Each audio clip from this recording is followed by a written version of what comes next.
Hello बच्चों, आइए देखते हैं प्रश्न 636 योग प्राप्त करने के लिए AP 9, 17, 25, डैश डैश डैश के कितने पद लेने चाहिए। तो हम क्या करेंगे, यहाँ पे मुख्य अवधारणा लिखेंगे। मुख्य अवधारणा, तो ये क्या होगा इस प्रश्न के लिए। तो देखिए हम क्या करते हैं, मान लेते हैं, माना AP का प्रथम पद A तथा सर्वांतर D है। प्रथम पद A तथा सर्वांतर D है। तो AP के n पदों का योग, ये क्या होता है, Sn बराबर n बटा 2 कोष्टक में 2a प्लस n माइनस 1 और गुणे में d होता है। अब हम क्या करेंगे, यहाँ पे हल करेंगे।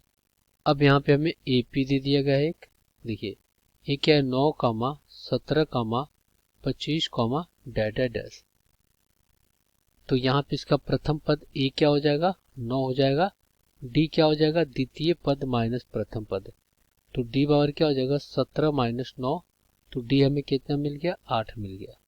ये हमें D मिल गया और ये हमें क्या मिल गया, A मिल गया। अब यहाँ पे जो पदों का योग है Sn बराबर कितना दिया गया, ये दिया गया 636। तो अब हम क्या करेंगे, इस सूत्र में रखेंगे इसको।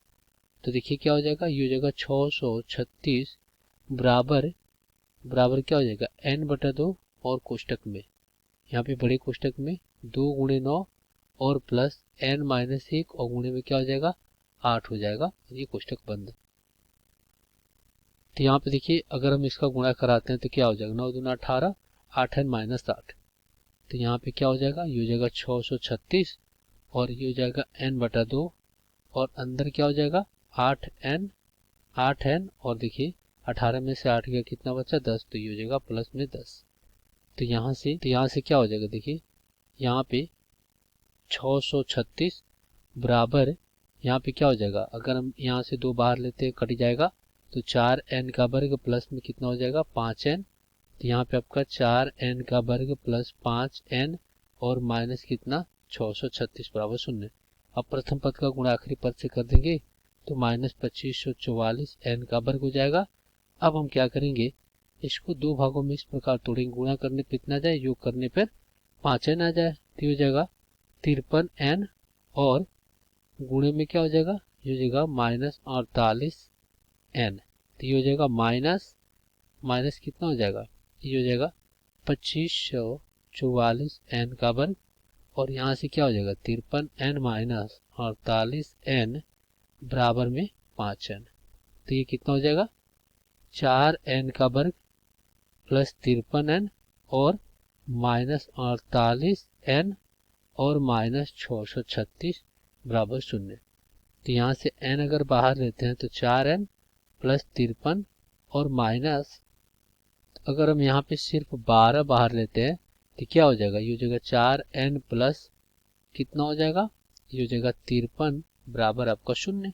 तो यहाँ से क्या हो जाएगा 4n प्लस 53 और फिर एक क्वेश्चन में क्या हो जाएगा n माइनस 12 बराबर 0। तो 4n प्लस 53 बराबर 0 और यहाँ से n माइनस 12 बराबर 0। तो यहाँ से आपका क्या आ जाएगा, n बराबर माइनस 53 और बटा में 4 और n बराबर कितना आ गया, 12 आ गया। तो यहाँ पे ये तो मान क्या हो जाएगा अपना, अमान्य हो जाएगा, क्योंकि ये ऋणात्मक है और पदों की संख्या ऋणात्मक नहीं होती। तो n बराबर क्या हो जाएगा आपका, 12 हो जाएगा। तो हमें 636 का योग प्राप्त करने के लिए हमें n बराबर 12 पद देने पड़ेंगे। तो n क्या हो जाएगा, 12। यही आपका उत्तर हो जाएगा। आशा करते हैं बच्चों ये प्रश्न आपको समझ में आया होगा। धन्यवाद।